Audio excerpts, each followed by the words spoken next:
Good morning student. मैंने आप लोगों को पिछली कालखंड में औपचारिक संगठन, अनौपचारिक संगठन और औपचारिक संगठन में अंतर, इन महत्वपूर्ण टॉपिक पर हमने क्या कर ली थी, हम सब ने मिलकर चर्चा की। मुझे विश्वास है, मुझे आशा है कि आप लोगों ने इसे समझा भी होगा और साथ ही साथ इसका नोटेशन भी है ना किया होगा, क्योंकि मैंने उसे बहुत ही अंतःकरण से बताने और समझाने के मैंने प्रयास किया था। दूसरी बात, अभी जो मंथली जो असाइनमेंट अगर तैयार करना है तो उसके लिए आप लोगों को अवगत कराया गया होगा और है ना, मेरे माध्यम से भी मैं आपको सूचना दूंगा कि किस किस तरीके से हम असाइनमेंट को तैयार करेंगे और उस असाइनमेंट को क्या है ना, पोर्टल जो होती है माध्यमिक शिक्षा मंडल का, तो स्कूल के माध्यम से वो नंबर हो जाएगी।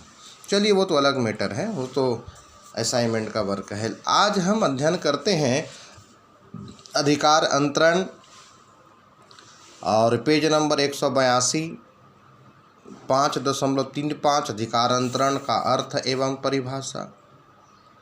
ठीक है, देखिएगा, अधिकार अंतरण, अधिकार प्रत्योजन तथा भर्रापण शब्द पर्यायवाची हैं, सब एक दूसरे के नाम हैं। अधिकार अंतरण को ही क्या बोलते हैं, अधिकार का प्रत्योजन यानी सौंपना। भर्रापण भी इसी का क्या है, सब इसके पर्यायवाची हैं। किसी कार्य के विभाजन और उस कार्य के निष्पादन के लिए अधिकार प्रदान करने का नाम ही क्या है, अधिकार अंतरण या अधिकार प्रत्यायोजन है। वस्तुतः यह अधीनस्थों से काम लेने की एक व्यवस्था है जिसमें उच्च अधिकारी अपने उत्तरदायित्व का कुछ भाग अपने अधीनस्थों को क्या कर देता है, सौंपता है तथा अपनी ओर से उसे संपन्न करने का अधिकार भी देता है। मैं तो पहले ही बताया था, जहाँ पर दायित्व का निर्वहन होता है तो अधिकार अपने आप ही क्या होते हैं, चलते जाते हैं। ठीक है, यह तो सर्वविदित है कि कुछ प्रमुख प्रशासनिक अधिकारी किसी व्यावसायिक उपक्रम में समस्त कार्य केवल स्वयं के प्रयत्नों से पूरा करने में समर्थ नहीं होता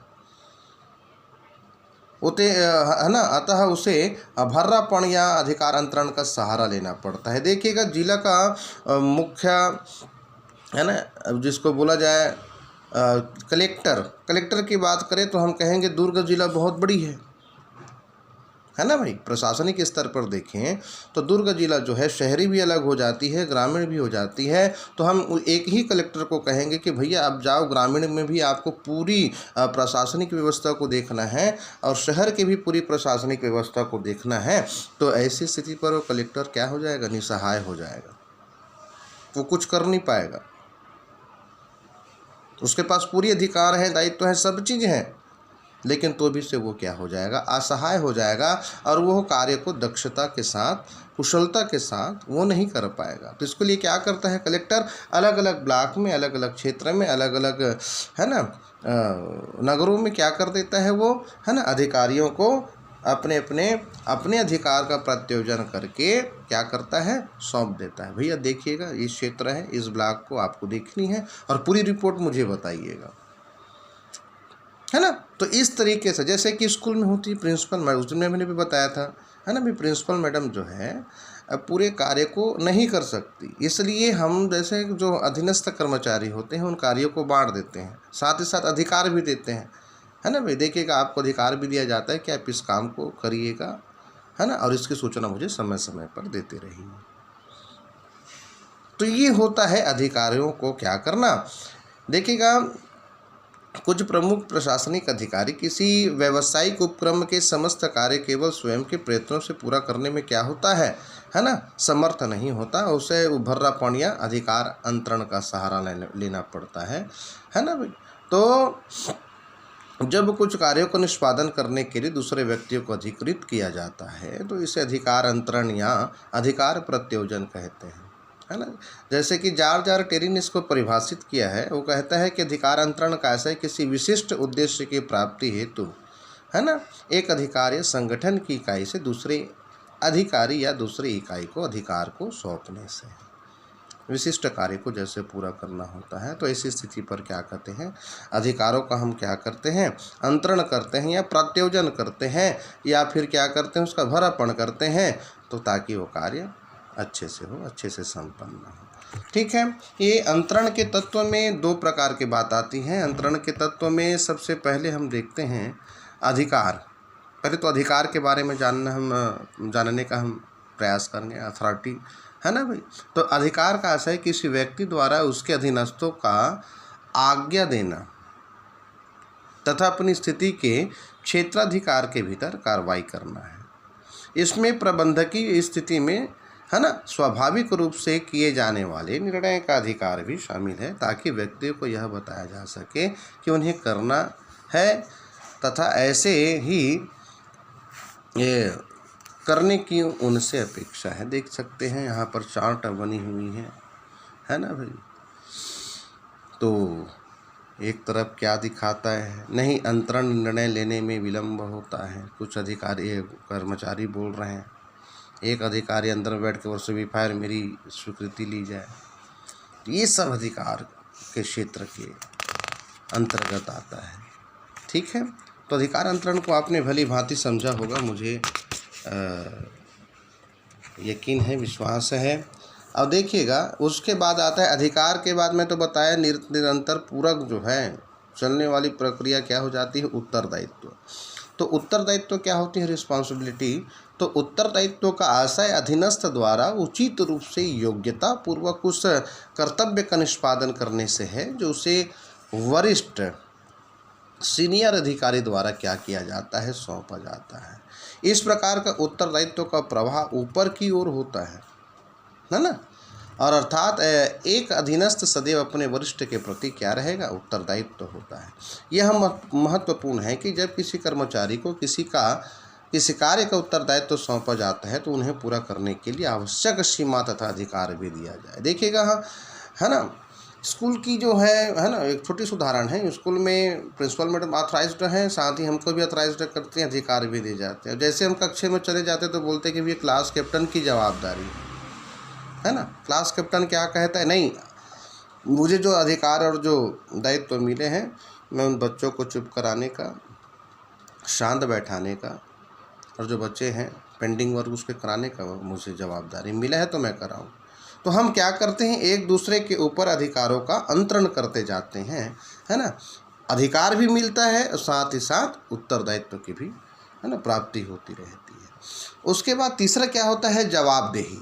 तो जवाबदेही का आशय बताऊं कि अंतिम परिणाम के लिए जवाबदेही रहता है। देखिएगा सब चीज़ बन गया तो ठीक है, और कहीं बिगड़ गया तो उसके है ना उस कार्य के प्रति जवाबदेही तो किसी को बनना पड़ेगा। तो जब एक बार अधिकार का अंतरण हो जाता है तथा उत्तरदायित्व तो स्वीकार कर लिया जाता है तो जवाबदेही से कोई व्यक्ति मना भी नहीं कर सकता। फिर ऐसी स्थिति में विशिष्ट कार्य की पूर्ति करने के लिए आपको जो अधिकार दिए, आपको जो उत्तरदायित्व मिला है ना, तो उस कार्य के प्रति आपकी क्या है, जवाबदेही भी रहेगी। तो इस प्रकार से प्रबंधकों की अंतिम जवाबदेही होती है, जैसे कि इसमें देख सकते हैं, पूरा चार्ट आपको दिखा रहा होगा है ना। उसके बाद महत्वपूर्ण चीज़ आ जाता है 5.37 अधिकार, उत्तरदायित्व तथा जवाबदेही में अंतर। तो इसको आप कर सकते हैं। ठीक है। अधिकार क्या होते हैं, उत्तरदायित्व क्या होती है, जवाबदेही क्या होती है। 4 प्रकार के इसमें अंतरों को दिखाया है। ठीक है। और उसके बाद हम अधिकार अंतरण की अगर विशेषताएं देखें तो आइए मैं 6 पॉइंट आपको मैं बताने का प्रयास करूंगा। अधिकार अंतरण की विशेषता होती है अधिकार तथा कार्य अंशतः सौंपना। देखिए कोई भी प्रशासनिक अधिकारी हो या उच्च अधिकारी हो तो समस्त कार्य को नहीं सौंपेगा, ये सबसे पहली विशेषता। कुछ अंश है ना, कुछ अंश के कार्य को वो सौंप देता है ना। प्रबंधक अपने कार्य का कुछ भाग दूसरे को सौंपता है और कुछ महत्वपूर्ण भाग जिन पर लिए जाने वाले निर्णय अत्यंत संवेदनशील हो ऐसे कार्यों को नहीं सौंपता, सेंसिटिव वर्क को नहीं सौंपे, अपने पास रख लेता है तथा अधीनस्थों की क्रियाओं पर नियंत्रण और देखरेख करता है। ठीक है। उसके बाद कार्य का विभाजन, अधिकार अंतरण का भी विशेषता है। अधिकार का कार्य के विभाजन का डिवीजन ऑफ वर्क। तो अधिकार का अंतरण कार्य के विभाजन पर आधारित होता है और एक प्रबंध उसे सौंपे गए सारे कार्य निष्पादित कर नहीं सकता और करता भी नहीं, तो अतः इसका एक भाग अधीनस्थों को निष्पादित करवाना होता है। सीमाओं का भी निर्धारण किया जाता है। ये भी देखिए अधिकार अंतरण होता है तो ऐसी स्थिति में सीमाओं का भी निर्धारण किया जाता है। साथ ही साथ अंतरण करने वाले अधिकारी का भी उत्तरदायित्व होता है। अगर मैं किसी भी, है ना भाई, अंतर का आशय उत्तरदायित्व का त्याग करना नहीं, अंतर के बाद भी प्रबंधक उसके अधीनस्थों को सौंपे गए उत्तरदायित्व के लिए जिम्मेदार रहे। अगर कोई भी कार्य मैं अगर आपको सौंपता हूँ तो उस कार्य को सौंपता हूँ तो ऐसी बात नहीं कि अब मेरी संपूर्ण जवाबदेही या उत्तरदायित्व खत्म हो गए। अधिकार अंतरण के बावजूद भी, है ना, एक अधिकारी में, उच्च अधिकारी में वो उत्तरदायित्व और जवाबदेही अंततः बनी रहती है। वरिष्ठ का नियंत्रण रहता है सीनियर्सों को, है ना। उसके बाद है अंतरण करने का अधिकार। देखिएगा अधिकार अंतरण वही व्यक्ति कर सकता है जिसके स्वयं के पास अधिकार हो। ठीक है, आप लोगों को शायद थोड़ा सा मैं विषय से हट करके बता रहा हूँ। आप लोगों को वो बाजीगर शायद पिक्चर देखे थे क्या, जिसमें, है ना, उसका पूरी जो मदन चोपड़ा होता है वो पूरी क्या कर देता है, उसकी संपत्ति हड़प लेता है। कैसे हड़प लेता है ना, पावर ऑफ अटर्नी होती है, पावर ऑफ अटर्नी में साइन करवा लेता है और बाद में पूरा क्या कर देता है, पूरी संपत्ति अपने नाम कर लेता है। उसने भी अधिकार अंतरण किया लेकिन अधिकार अंतरण का दुरुपयोग हो गया, है ना। जैसे कि बड़ी बड़ी संस्थाओं में प्रॉक्सी बनाते हैं, जैसे कि CS होता है, कंपनी सचिव जब पढ़ते हैं, अब आप लोग जाएंगे कॉलेज वगैरह में तो इसका अध्ययन करने के लिए मिलेगा। तो जो CS होते हैं कंपनी सचिव, है ना, प्रबंधक, प्रत्येक प्रबंधक जो है प्रत्येक सम्मेलन या सभा में भाग नहीं ले सकता है। तो इसके लिए क्या करते हैं, प्रॉक्सी का निर्माण करते हैं। मतलब हमारे द्वारा अधिकार देंगे, कंपनी के द्वारा अधिकार होगी, सब चीज़ होगी, सौर मुद्रा होगी, है ना, सभा में भाग लेने का अधिकार होगा, बोलने का अधिकार होगा, कार्य को करने का अधिकार होगा। ये प्रॉक्सी होती है। तो इस प्रकार से अधिकार के अंतरण की भी यहाँ पर कुछ बातें बताई गई है जो बहुत ही महत्वपूर्ण है, याद रखिएगा। ये प्रश्न सदैव आता है, अधिकार अंतरण किसे कहते हैं, अधिकार अंतरण के आशय बताइए या विशेषता बताइए, है ना। तो इस पर और हम चर्चा करेंगे, जैसे कि अधिकार अंतरण का महत्व, है ना। तो आज के लिए बस इतना ही, धन्यवाद।